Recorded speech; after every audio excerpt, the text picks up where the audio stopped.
अब हम देखेंगे कि shape and nature of S orbital. ठीक है, एस ऑर्बिटल का shape and nature.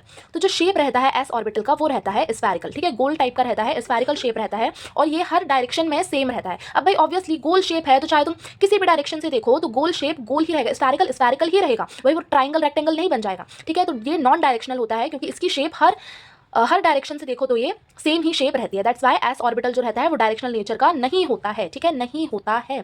But when S orbital overlaps it have maximum overlapping. तो एस ऑर्बिटल का बेनिफिट ये है कि इसमें जब एस ऑर्बिटल ओवरलैप करता है तो सबसे ज्यादा maximum overlapping region S orbital में बनता है। ठीक है, तो जो एस एस और एस पी ओवरलैपिंग होती है उसमें सिग्मा बॉन्ड बनता है। ये मैं अपनी प्रीवियस वीडियो में बता चुकी हूँ कि जो सिग्मा बॉन्ड होता है उसमें हेड टू हेड ओवरलैपिंग होती है कुछ इस तरीके से। मान लो ये हेड है, ठीक है, ये हेड है, ये हेड है, तो ये हेड टू हेड ओवरलैपिंग हो रही है। तो जितना ज्यादा हमारा ओवरलैपिंग रीजन बन रहा है, जो मैंने ग्रीन पेन से बनाया है, जितना ज्यादा ओवरलैपिंग रीजन बन रहा है उससे हम ये समझेंगे कि उतना ही ज्यादा हमारा बॉन्ड क्या है, स्ट्रॉन्ग है। ठीक है, उतना ही ज्यादा स्ट्रॉन्गर बॉन्ड बनेगा। तो जो एस एस ओवरलैपिंग और एस पी ओवरलैपिंग होती है ये सिग्मा बॉन्ड के अंदर आ जाती है। ठीक है, सिग्मा बॉन्ड के अंदर आ जाती है।